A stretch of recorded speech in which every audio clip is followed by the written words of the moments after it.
Kita ketemu lagi saudara-saudaraku dengan saya Hairudin Lubis, praktisi meditasi yang akan berbagi pengalaman tentang apa yang saya dapat dari bermeditasi.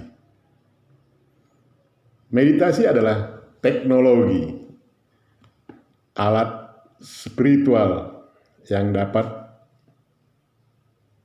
memaknai apa itu energi, apa itu spirit, apa itu Tuhan, siapa itu Tuhan, bagaimana mekanisme keterhubungan Tuhan dengan yang diciptakannya.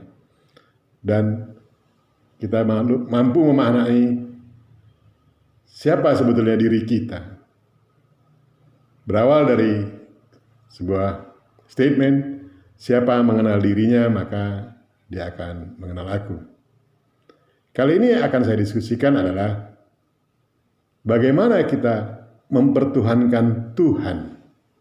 Bagaimana kita bertuhan. Itu yang akan kita bagi, kita sharing. Bagaimana sesungguhnya kita bertuhan. Ada berbagai hal sikap kita sebagai ciptaan terkait dengan keberadaan Tuhan itu. Berbagai kelompok terjadi terkait dengan bagaimana memaknai Tuhan itu. Satu kelompok tidak percaya dengan adanya Tuhan. Dan kelompok ini terbagi dua. Aku tidak percaya dengan adanya Tuhan, dengan aku percaya dengan tidak adanya Tuhan. Tentu berbeda. Kita lihat. Aku percaya tidak ada Tuhan. Dia hanya percaya saja tidak ada Tuhan. Cukup sampai situ. Gue percaya deh, nggak ada Tuhan pokoknya.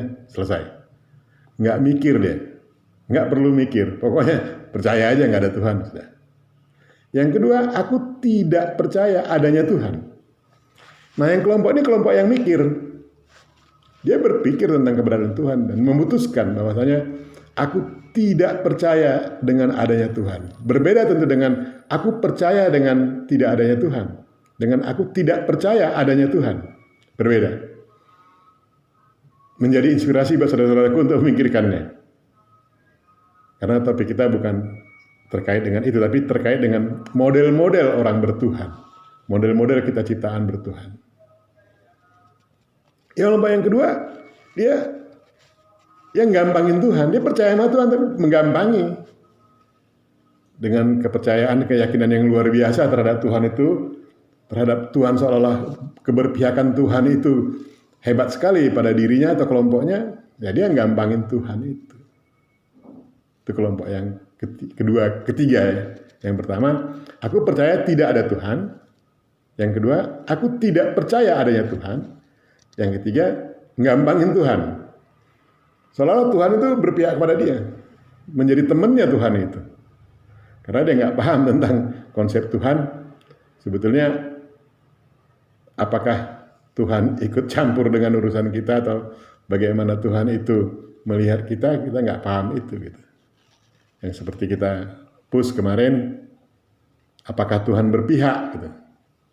Dia nggak paham itu. Jadi makanya dia cenderung menyatakan bahwasanya dirinya paling dekat dengan Tuhan.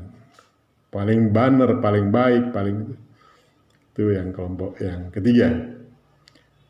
Kelompok yang keempat yang menyatakan dia Tuhan. Akulah Tuhan. Akulah yang menciptakan gitu. Perbuatan-perbuatan dia itu dianggap penciptaan dia gitu.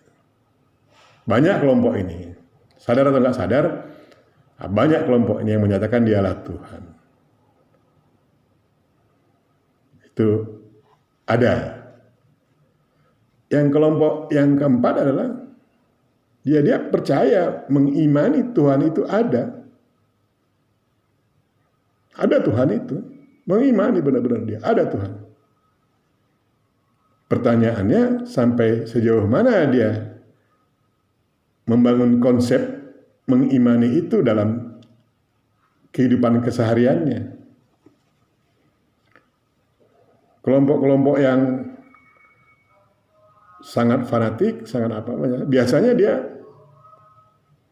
seolah-olah bertuhan sekali sehingga dia kadang-kadang aku akan membela Tuhan. Dan biasanya kelompok-kelompok ini membangun sebuah aturan-aturan atau ajaran-ajaran dan berikutnya kekeh memelihara aturan dan ajaran yang mereka buat. Dia melupakan esensi dari bertuhan itu sendiri. Sehingga hukum yang dia buat seolah-olah menjadi Tuhannya gitu. Nggak boleh ini, nggak boleh itu, nggak boleh ini, nggak boleh itu. Semua begitu terus, berkutat di situ aja. Tidak move on untuk melihat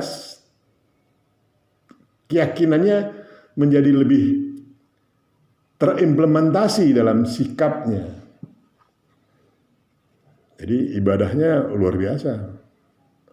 Tapi implementasi dalam kehidupannya sebagai ciptaan yang diharapkan menjadi khalifah atau co-create Tuhan itu tidak terimplementasi untuk kesemuanya, tapi untuk kelompoknya barangkali ya.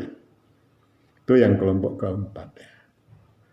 Yang kelompok kelima sama bertuhan, tapi batas pada diskusi. Hebat banget pengetahuan tentang Tuhannya. Sedih tentang Tuhan hebat sekali. Paham benar dia. Tapi hanya batas kepada diskusi-diskusi. Tidak terimplementasi pada kehidupannya. Tidak menjadikan apa yang dia lakukan, dia ucapkan, dia pikirkan menjadi rahmatan lil alamin bagi dirinya maupun luar dirinya. Nah, kelompok yang dikehendaki, yang saya pahami dan saya mendapat, kelompok yang bisa mengimplementasikan konsep menuhankan itu dalam kehidupan sehari-hari. Inilah kelompok yang sadar benar bahwa Tuhan itu meliputi semua yang ada. Semua yang ada pada Tuhan itu, dan Tuhan ada pada setiap yang ada. Sehingga dia melihat sesuatu tidak selalu dari sudut pandang kepentingannya, tapi dia melihat sesuatu dari sudut pandang kebertuhanannya.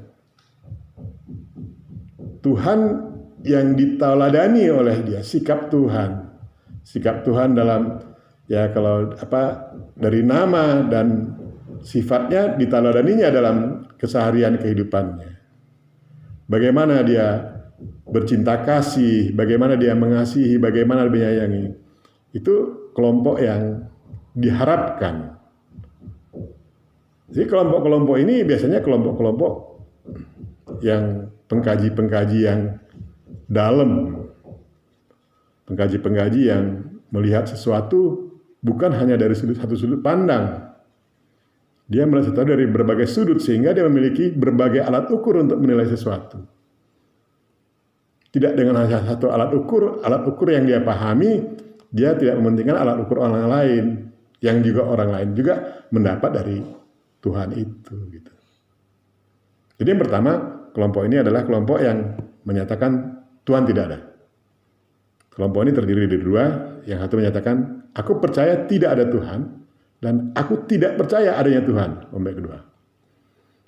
Kelompok tiga, kelompok yang gampangin Tuhan. Kelompok keempat, kelompok yang mempertuhankan dirinya. Kelompok kelima, kelompok yang hebat banget pemahaman tentang Tuhannya, tapi hanya sampai batas diskusi-diskusi. Yang keenam baru kelompok yang bagaimana bertuhan, sungguh-sungguh dia bertuhan.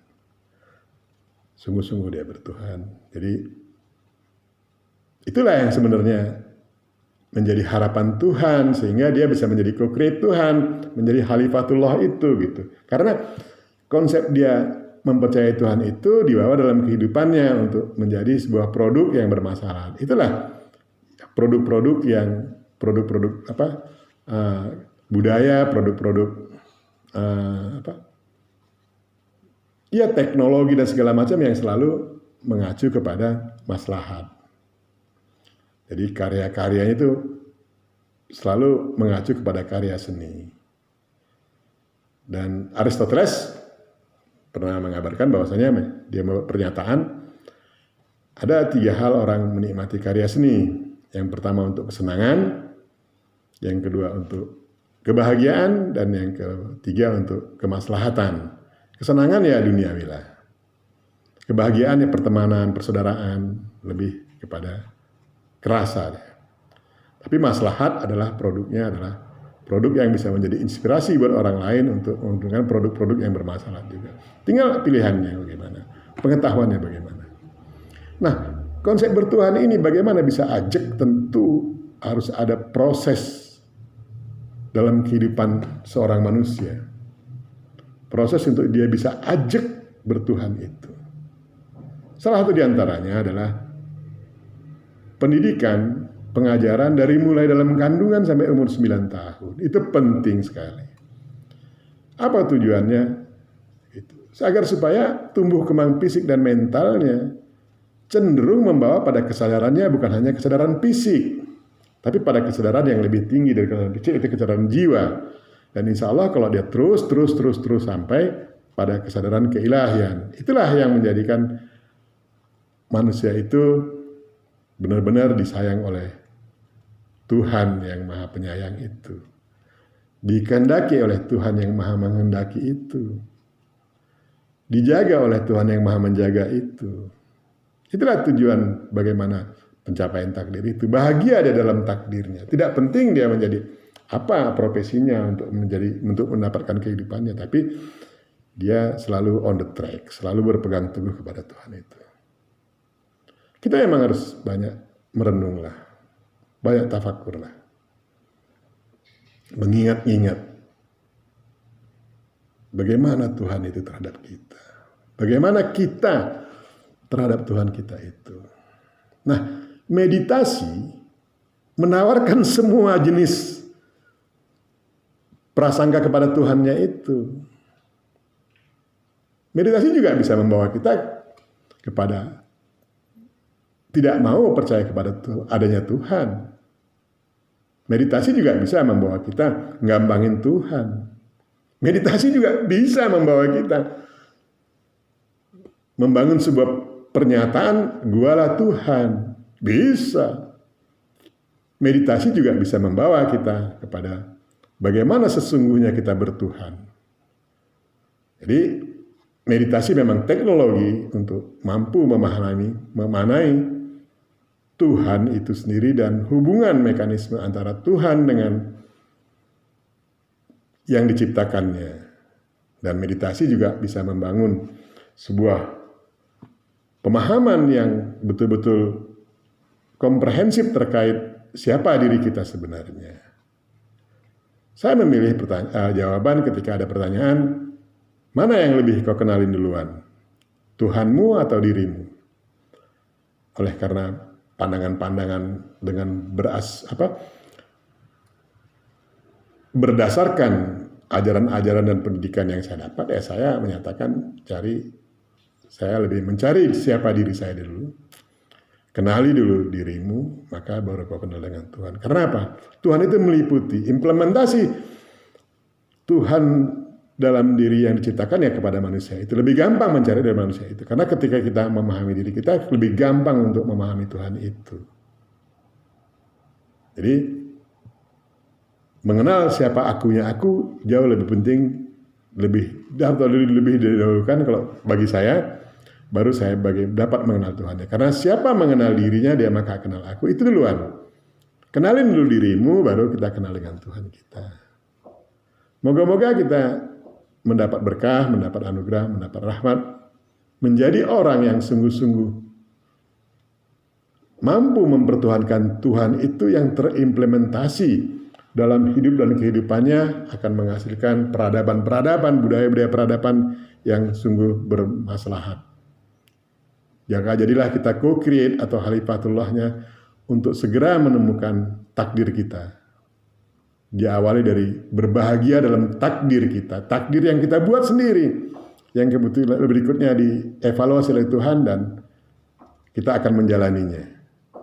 Saya pikir sampai di sini saudara-saudaraku, mari kita berpikir dalam, membuka wacana seluas-luasnya tentang konsep Tuhan. Semoga kita menjadi ciptaan yang sesuai dengan yang diharapkan. Tetap sehat dan bahagia. Sampai jumpa. Mari meditasi.